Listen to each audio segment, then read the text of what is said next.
Hello students, you are welcome to my online teaching classes. I am Shish Chauhan and today I am going to explain some value-based questions for the students of class 12 English. तो आज मैं 12वीं class के लिए कुछ value based questions लेके आया हूँ और I hope these questions will assist you in many ways. आप एग्जाम में इनकी तैयारी करिए, इनको पढ़िए और अंडरस्टैंड करिए. आज सुनिए. तो शुरू कर लेते हैं. Book Flamingo short answer type questions, value based questions. Answer in 40 to 50 words. First question begins: what were the strategies that helped the narrator overcome his fear of water that one can apply when facing any major fear? Explain any two. Deep water का question है. आप जानते हैं William ओ Douglas लिखा हुआ, तो इसमें answer पढ़ूंगा फटाफट, रुकूंगा नहीं. William O. Douglas adopted some strategies to overcome his fear of water and finally came out as a perfect swimmer. First, he didn't allow fear to overcome his mind. He didn't allow himself to lose his consciousness.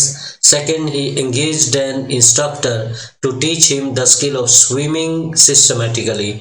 These two strategies were adopted by William O. Douglas. Imagine that John Keats meets someone who is feeling sad. What advice would he give to such a person?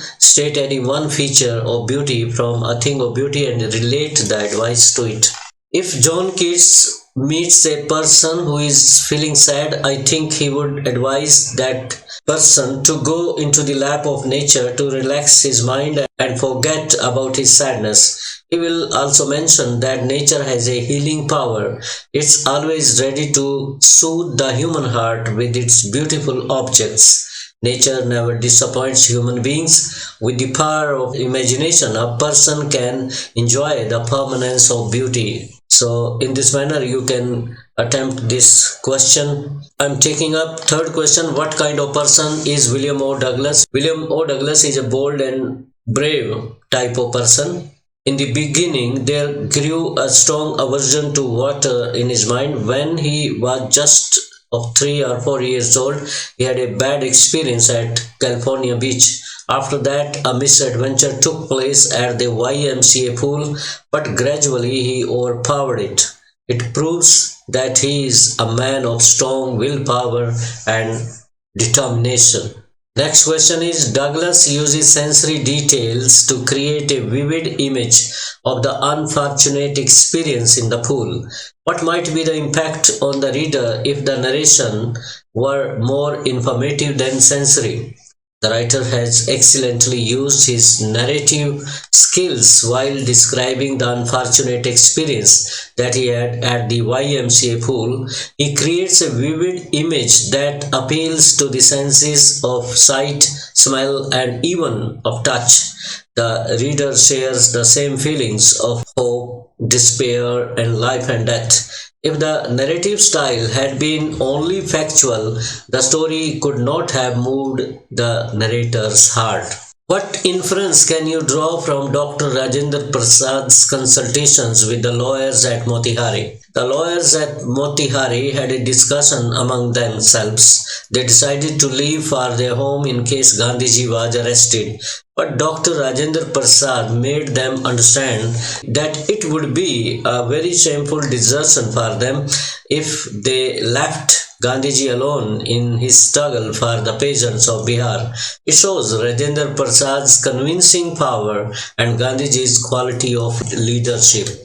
How does the setting of the remote forest location in the rat trap contribute to the overall tone and mood of the story?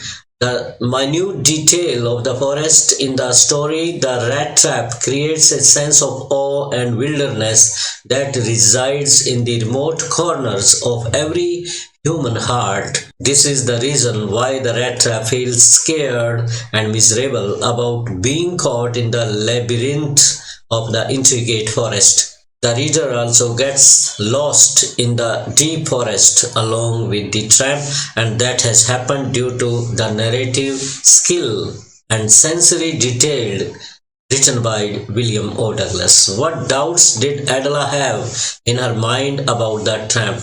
On seeing the peddler, Adela at once had some doubts about him. Okay, she couldn't believe that he had been a captain. He didn't seem to be an educated person. She thought that either he had stolen something or he had escaped from jail. Eighth question: what kind of two contrasting worlds have been created in the poem Aunt Jennifer's Tigers by Andrine Rich? Andrine Rich creates two worlds in this poem. One is of beautiful tigers moving proudly and confidently in the world of green. The second one is Aunt Jennifer's. She is shown as a weak, old, and terror-stricken woman. The tigers are bright and yellow against the green background. They are the symbols of power and fearlessness. But the woman in the poem, in the man-dominated world, is old, timid, suppressed, dependent, and unconfident.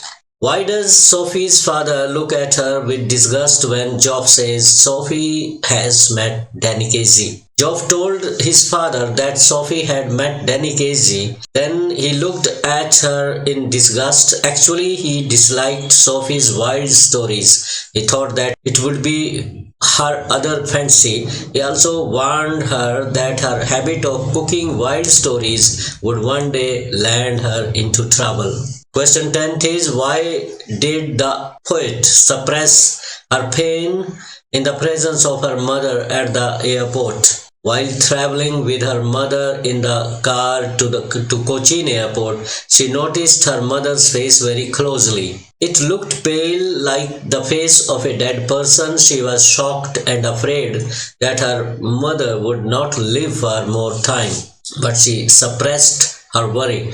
She didn't want to show her sad face to her mother, so she gave a broad smile to her mother. 11th question: why was the peddler surprised when the crofter opened the door with a smile? The peddler was never welcomed as a guest at any door whenever he knocked it for shelter, but the crofter opened the door with a smile and allowed him to enter the cottage. It was a big surprise for the peddler.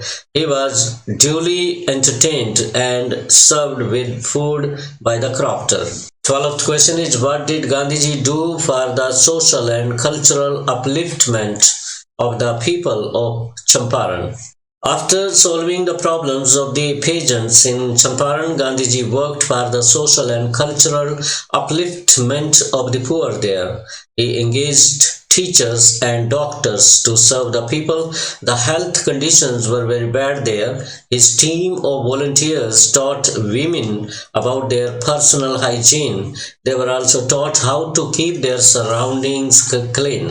13th question is: why did Jansi discourage Sophie from having dreams? Jansi was Sophie's true friend, so she always guided her and discouraged her from having unrealistic dreams. She knew very well that her fantasies would end up only in frustration and disappointment. She didn't want her friend to fall into any kind of trouble.